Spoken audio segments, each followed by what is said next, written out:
to this short video on lower thirds. By the time you finish this video, you'll know what a lower third is and how we can create a lower third in our Premiere Pro project. With that, let's get started. So you might be wondering, what exactly is a lower third? Well, a lower third are any of those infographics that show up in the lower third part of the screen. That's why they're called a lower third, because they show up in the lower third. And they can either show up on the right side or the left side of the screen. Let's look at a few examples. In no way will be weakening. So you can see that this lower third is telling us that we are looking at the mayor of New Orleans. Cooler environments, they've developed and evolved tightly with mountain evolution. Here you can see we're listening to a botanist. Let's see that one come in again. And they've developed and evolved And at the end, the lower third will just fade out. with mountain evolution. Lower thirds aren't only used for telling us who's talking. Here you can see this lower third is giving us some information about Colombia.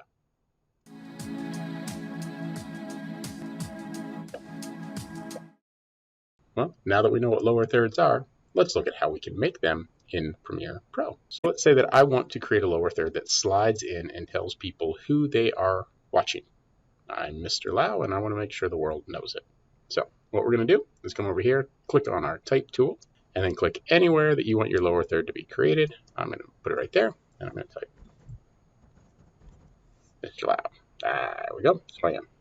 When we're done with that, I'm going to come over here, click on our selection tool, and let's look at what all we can do. If we want to edit that text now, make sure that your clip is active. Click on it, and we can come up here and see that's what our text says. It says it's Mr. Lau. And if I click that little button, it hides it. Oh, there it comes back. And if I want to edit it, go ahead and click on the type. And you can see all the different things that we can do.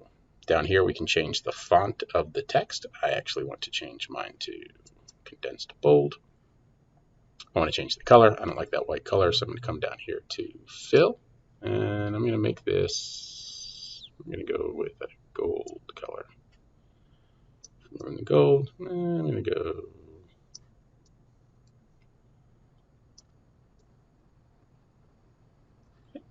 that's pretty good. I want to change the font size, so you can click on here and slide that up. You can grab this little bar and slide it way to the. That's going to be good. You can also move the position around if you wanted to show up on this side of the screen or this side of the screen, in the middle. Don't put it in the middle, put it in the lower third. There we go. All right, what else can we add? Well, I want to add a drop shadow. Drop shadows are cool, so we're going to add a drop shadow. I'm going to change the opacity of my drop shadow, bring it up a little bit. You can play around with some of these settings. I like my drop shadows to be directly below, so I'm going to set my angle to 180 degrees. And I want it to be black. To get it black, you can move your circle around. You left click on your mouse and drag it all the way up here in the corner, and I just keep dragging past the corner, pass, drag. Hit OK.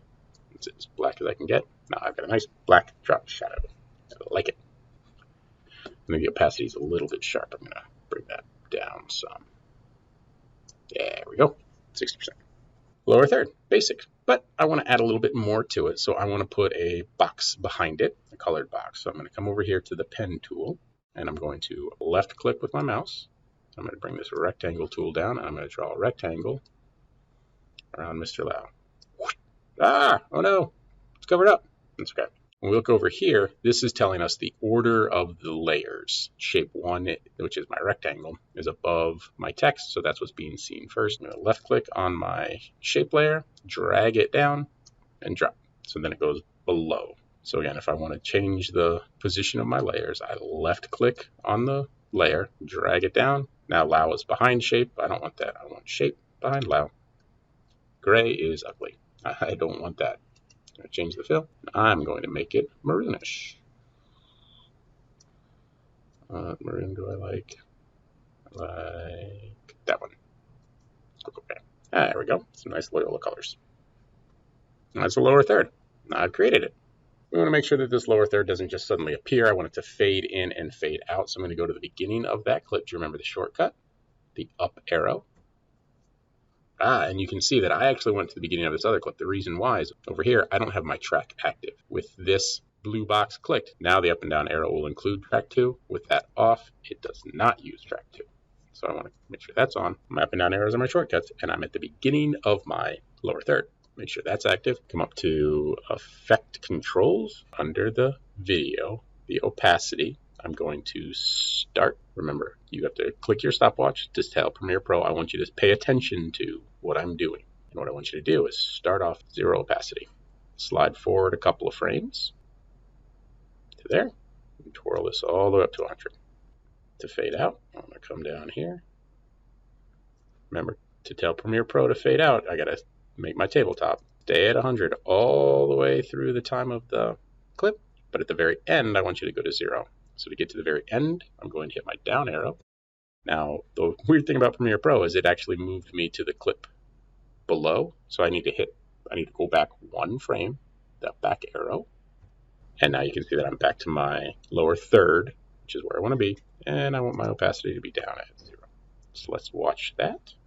In addition to also using the camera to set up for low light and highlight situations, we'll be able to use... Yeah, pretty nice. So there you have it. We saw how to introduce a lower third to Premiere Pro. That's all for this episode. We'll see you in the next one.